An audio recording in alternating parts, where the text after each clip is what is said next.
السلام علیکم۔ Ertugrul real history part 2 کے ساتھ اجمل ملک۔ دوستو، اس ویڈیو میں آپ کو وہ میسج ملے گا جو آپ کے مائنڈ کو سٹرائک کرتا ہوا آپ کی زندگی بدل دے گا، اور بزرگ کی دعا نہ صرف انسان کی تقدیر بدل دیتی ہے بلکہ اس کے آنے والی نسلیں بھی اس دعا سے سنور جاتی ہیں، جیسا کہ حضرت محی الدین ابن عربی کی دعا ہے۔ ارطغرل کی زندگی کو عروج ملا، بلکہ سلطنت عثمانیہ کی بادشاہیت اس کے اولاد کو نصیب ہوئی۔ اس ویڈیو کو شروع کرنے سے پہلے اگر آپ نے میرا چینل سبسکرائب نہیں کیا تو اس کو سبسکرائب کر دیں اور بیل آئیکن کو پریس کر دیں۔ آپ کا یہ فیصلہ آپ کا مقدر بدل سکتا ہے۔ علاء الدین سلجوق کی مدد کرنے کی وجہ سے ارطغرل کو ایک شہر کا گورنر بنا دیا گیا، اور آہستہ آہستہ ارطغرل سلجوق کا دست راست بن گیا۔ ارطغرل کے اس فیصلے کی وجہ سے کئی قبیلے کو ایک مستقل علاقہ مل گیا، جو اس سے پہلے وہ خانہ بدوشوں کی زندگی بسر کر رہا تھا، اور اس کے دانش مندانہ فیصلے سے کہ اس نے سلجوق کی مدد کی تو اس طرح اس سلطنت کی بنیاد رکھ دی گئی۔ سلجوق نے ارطغرل کو جی بھر کر نوازا، اور سقوط شہر کا والی ارطغرل کو بنا دیا گیا، اور اس وجہ سے ارطغرل وہاں حکومت کرتا رہا، اور بالآخر اس کا انتقال بھی اسی شہر میں ہوا، اور اس کا مزار بھی اسی شہر میں ہے۔ ارطغرل کے بعد اس کے بیٹے عثمان کو اس کی تلوار دے دی گئی، اور بالآخر عثمان وہی ہے جس نے سلطنت عثمانیہ کی بنیاد رکھی۔ عثمان بھی سلجوق کے ساتھ جڑا رہا اور کئی جنگوں میں سلجوق کا ساتھ دیا۔ عثمان ارطغرل کی طرح کوئی کمال نہ کر سکا، بلکہ اس کا بیٹا اور خان اپنے دادا ارطغرل پر گیا۔ سن 1300 میں سلجوق کی حکومت کا خاتمہ ہو گیا، اور منگولوں نے سلجوق کی حکومت ختم کر دی، تو اور خان نے اپنے والد عثمان کے ساتھ اپنے علاقے کی حفاظت شروع کر دی، اور یہ لوگ عیسائیوں سے لڑتے لڑتے بوسا شہر پہنچ گئے۔ یہ عیسائیوں کے امپائر کا بہت بڑا شہر تھا جو اور خان نے فتح کیا۔ عثمان اس وقت بوڑھا ہو چکا تھا اور بیمار بھی تھا۔ وہ بوسا کی فتح کے بعد ایک درخت کے نیچے بیٹھ گیا، تو اور خان آگے بڑھا اور اپنے والد کے پاؤں پر ہاتھ رکھا، اور پھر اپنے والد کا ہاتھ چوما، اور اس طرح سلطنت عثمانیہ کی بنیاد رکھ دی گئی۔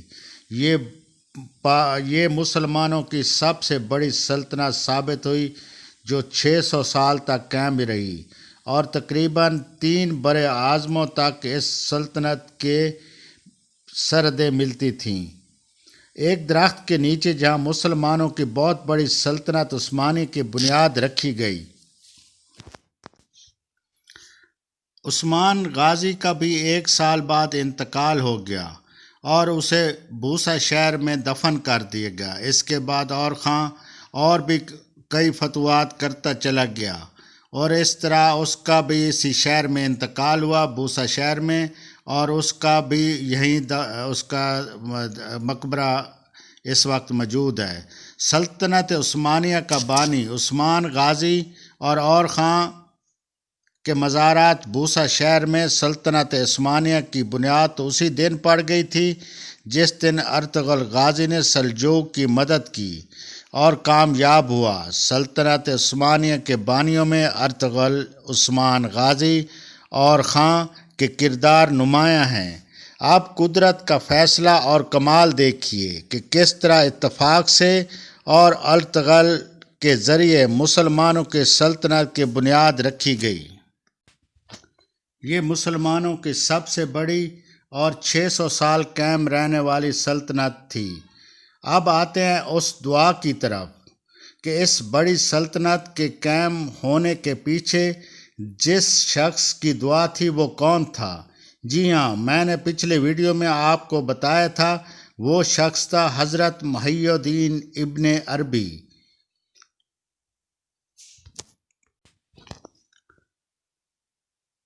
جو لوگ دعاؤں کے اثرات کو نہیں مانتے وہ ان کے لیے ارطغرل غازی کی زندگی ایک مثال ہے کہ کس طرح ایک بزرگ کی دعا نے ایک چرواہے کی زندگی کو بدل دیا اور وہ دنیا کا حکمران بنا اور دنیا کی سب سے بڑی سلطنت کا بانی ثابت ہوا۔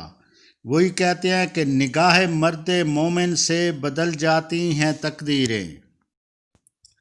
جی ہاں، اس شعر میں شاید اقبال نے بھی اسی بزرگ کی طرف اشارہ کیا تھا کہ ابن عربی نے کس طرح ارطغرل کی زندگی بدل دی اور اس کی نسل نے 600 سال تک پوری دنیا پہ حکمرانی کی، جس کی سلطنتیں ایسی بڑی سلطنت تھی جو 3 بر اعظموں تک پھیلی ہوئی تھی۔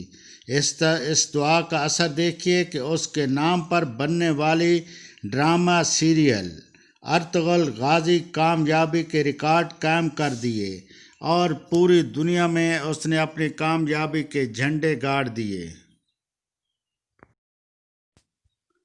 تو دوستو، اس ویڈیو میں نے ارطغرل غازی کی ہسٹری کا ایک مختصر سا اور جامع نقشہ آپ کے سامنے رکھا کہ اس کی زندگی کس طرح، اس کی زندگی میں کتنے وجوہات ہیں، کون سے اپس ڈاؤن آئے۔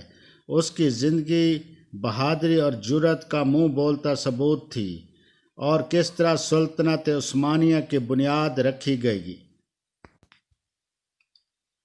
اور کس طرح ارطغرل ایک چرواہے سے بہت بڑا حکمران ثابت ہوا اور اس کے پیچھے کس کی دعا کا اثر تھا۔